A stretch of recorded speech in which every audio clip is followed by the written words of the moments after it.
not working, so you'll have to bear with our voices. This is a project that I've wanted to have done within the city for a long time now. And if it wasn't for Connor KOVECK being able to do it, we wouldn't have our flagpole in memory of William E. Lewis. I do want to introduce another gentleman that is definitely responsible for bringing all this information forward to us. Bill Santo, retired law enforcement, 20 years in law enforcement, 17 years teaching over at Santa County Community College. He did retire out of Florida and moved back to Michigan. Bill. Thank you very much, Chief. I was told to keep it short. I had about a 45-minute to an hour speech lined up, and the state trooper told me that if I kept it 5 minutes, he wouldn't pull his gun out and shoot me. But I'm not going to point out the state trooper, but he's here with us. You know, going back 44 years, I think about that day that we were driving down Bell River Road. I heard a noise, didn't know what it was. I was a passenger in a car, and if it starts raining, let's run like hell for cover.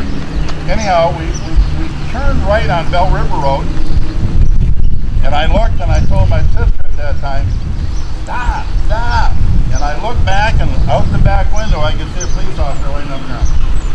I seen a guy with a semi-automatic gun, and I said, something's not right. So he turned around, we went back, and sure enough, he started walking away. I didn't have a gun. Had to send her down to my mom and dad's house to get my off-duty revolver. She went down, got it, brought it back to me. Didn't bring any extra ammunition, 5 shots.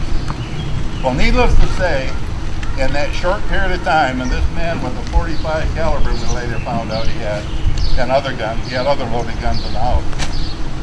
I shot him 5 times and missed him. I was one scared son of a gun. I was a rookie. I didn't know what I was doing. I was just, I think, a year and a half on the sheriff's department. I'd never been exposed to this. A gentleman with gray hair came out of his house with a rifle. He says, here, Bill. And let's see, I'm talking about David. David, raise your hand. Came out with a rifle and he said, here, use this rifle. Well, I was in one of those halos. I had a cracked vertebrae, 2 cracked vertebrae in my neck, so I couldn't shoot a rifle. Fortunately, Glenn Burke was there. Glenn Burke was the one that actually took the bad guy out. Took us 2.5 months after the shooting to find out that was Burke that actually shot Delaney and killed him. I want to thank CHEIF for inviting me here tonight. I want to recognize that Jerry Lewis, Bill's son, is here. And it's quite an honor to have, where are you, Jerry? Thank you so much for coming. Just step out for a minute. I got to tell you something. Get off my center, brother. You won't melt. You're tough as your dad, but he was one hell of a friend, and we loved him. And thank you for coming here for the dedication. I take that to your wife behind you, right? Thank you for setting it up, you guys. Well, really appreciate it. I'm a guest here like you are. City Council, City of Memphis. I don't know everybody else here. I left quite a few years ago. But those city council members, whoever here, would you please raise your hand? We'd like to recognize you people. For giving support to law enforcement, making this possible for us to do our job. It's so important. We have some guest speakers here that's going to follow me. But anyhow, being the first to arrive at the shooting, I told you we heard that noise and had no idea what it was. Seen the police officer on the ground. And the guy with the gun started walking away. Again, I didn't know what to do. I was lost. I found out that the person laying on the ground right near a tree just before he gets Potter Street was Chief Rankin. About 90 minutes later, Bill Lewis was shot through the heart, straight through the heart, killed him instantly. We didn't know that at the time. But when he walked by the tree, if you were here back then, and some of you were, you can see where they took about 2.5 or 3 inches of the bark off the tree. Many people here, as old as I am, can attest to that. Just missed the tree, hit Bill right in the heart and killed him instantly. We didn't know that he was dead. His brother, Jim and I were good friends. Bill and I were good friends, but we didn't know that he was dead. We tried our damnedest to get to him, we just could not. I'm going to tell you, in 44 years, there's been hardly a day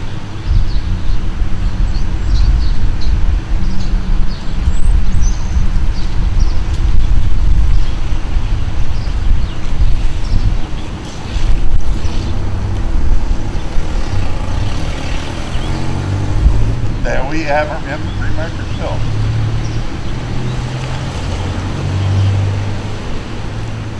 But he swore it wasn't going to do this.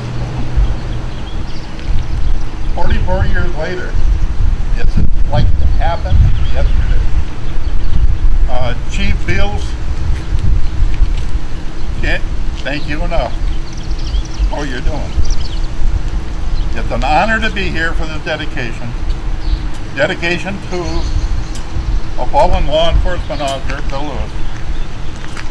It is important to commend the young man who's making this possible.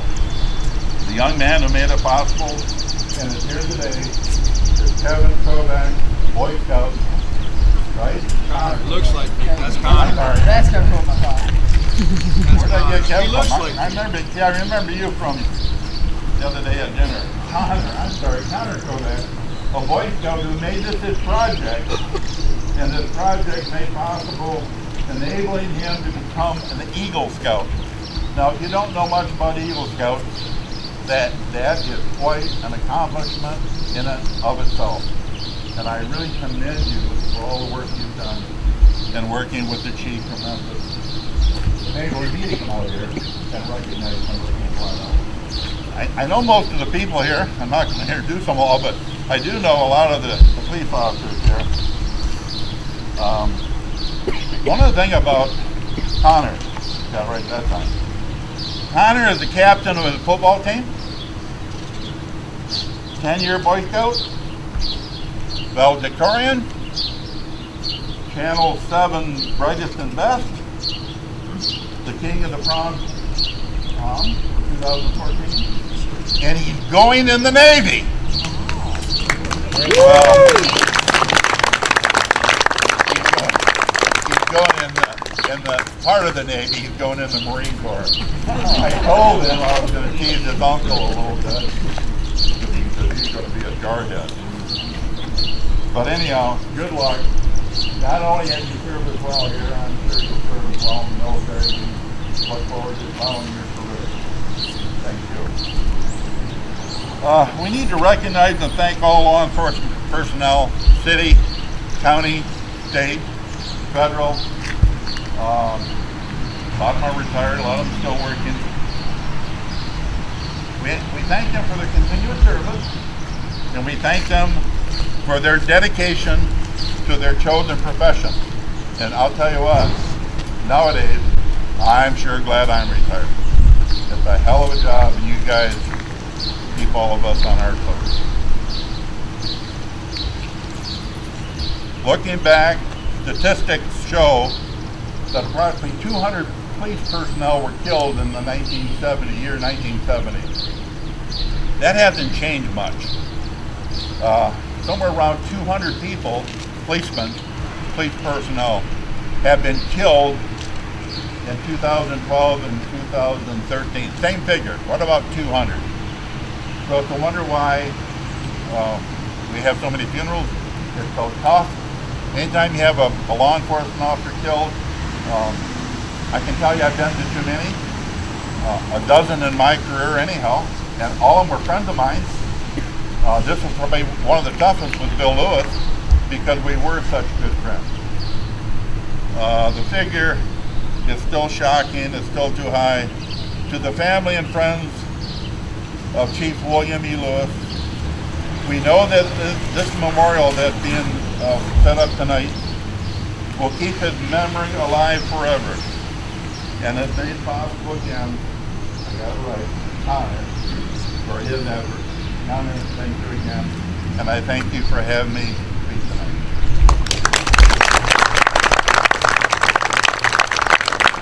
We have the Bill Greatop from Senator Pavlov's office. Thank you, Bill. You bet. Appreciate it. Good evening, everybody. Thank you for inviting me. The senator sends his regards. He could not be here tonight. He's from Candace Miller doing some very important stuff that senators and representatives do, and I'm not sure what it is, but they're out doing that sort of stuff. When they called and asked me to do this, I said, yes, I'd be happy to come. And they said, you need to say a couple of words. And I said, I don't know what I want to say about something like this. This is tough. I have to tell you, I was a Detroit police officer for 7 years, 1969 to 1976. And I've had the opportunity to go through some of these sad times. I'll tell you a couple of real quick stories. One, walking into court one day, I walked by a buddy of mine, a blonde-haired buddy of mine. He was laughing and joking. We were all having a good time. And that night, he was killed in the line of duty. And for some reason, that particular thing stayed with me. I noticed the hard time that Bill was having when he was talking to you, when we remembered this. And the minute I read these papers about Bill Lewis and began to think about this, my thoughts went right back to that day in court back in 1970 when I passed that friend of mine, never to see him again the way I saw him that morning. And it makes you think. Every one of these people in this town, everybody around this area knows of this event and thinks about this event, and you carry it with you. It's not something that happens and it goes away. The other thing I wanted to share with you was, and it goes right along with what I'm saying right now, this was a quote that I found in the paper when I was researching some of this stuff today. It says, I was the first deputy after hearing the call of an officer shot in Memphis. The call was made on Memphis Police Chief Anger's police radio by a citizen that was at the scene. When I arrived and exited my vehicle, a shot was heard and Bill went down. It took us a few minutes to get to him, and when we did, there was nothing that we could do. Just after that first shot, there was another shot. It was from the rifle Officer Glenberg of the KAPAC Police Department fired, and it hit and killed the suspect. On April 29, 1970, that is a day I will never forget, nor will the many other officers that responded that day. And that is from Under Sheriff Bruce Litke from the St. Clair County Sheriff's Office. That's his memory of that particular day.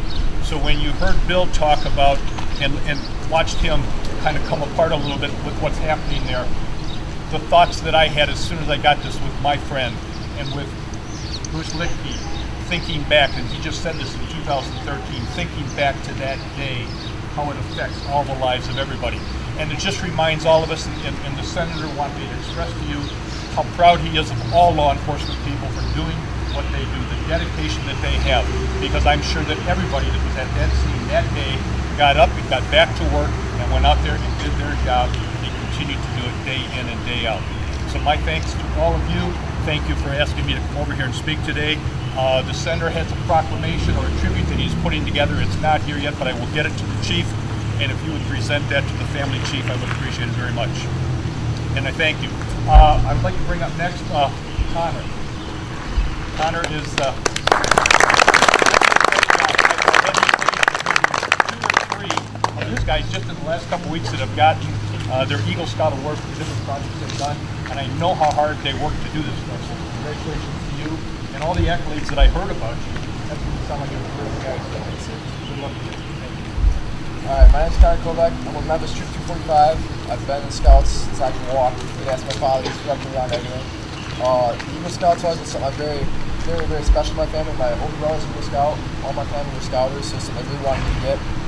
So I was searching for projects for probably 2 years. And I had an opportunity to get a flagpole and be able to put that up somewhere. So first place I turned to was the police department. And Chief Beals and I talked about it, and then she filled me on Officer Lewis and what happened.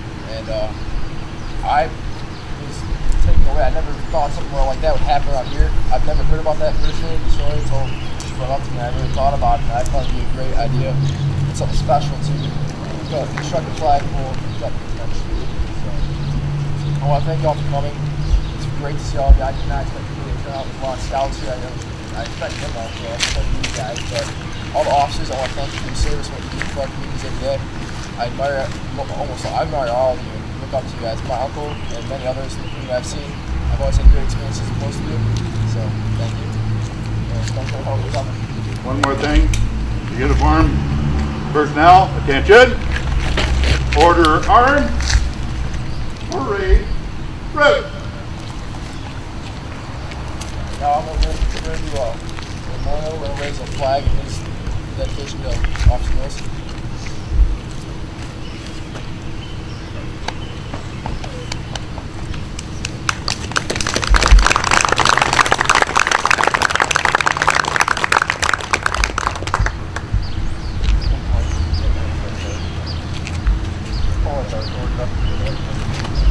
We can add that. Yeah, we'll do that now.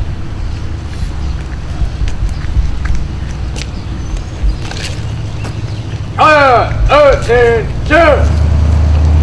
Time! Advance! Detail 10 up! 3 10 up! Tired! Halt! Prepare to post the colors!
Post, colors, right hand salute.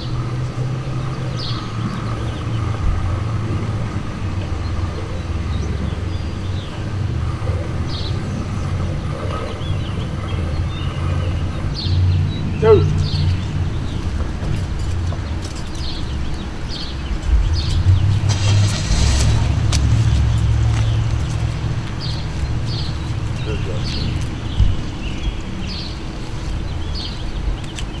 About face. Alright, retreat. Detail, order, arm. Stand at ease. Alright, halt. About face. Go right dismiss. Thank you, everyone. Thank you again, Connor. It's a real pleasure. Yeah. Gotta watch out for that guy, though. Where did Chief go? Oh, are we having coffee and? Inside. Are there any other speakers? Can I speak for another 10 minutes? No. Go right ahead. No, I'm ready for coffee. I got some reminiscing to do here with some of these old parts. Jim, is that it? Well, thank you very much. I appreciate it. I really thank the chief and the state police for making this possible for me, because it was a long time coming. Never anything like this in 44 years. And you got one hell of a... Oh, one thing I did forget. The youngest police chief in the state of Michigan. Congratulations. That's all I'm going to say. Well set to have coffee.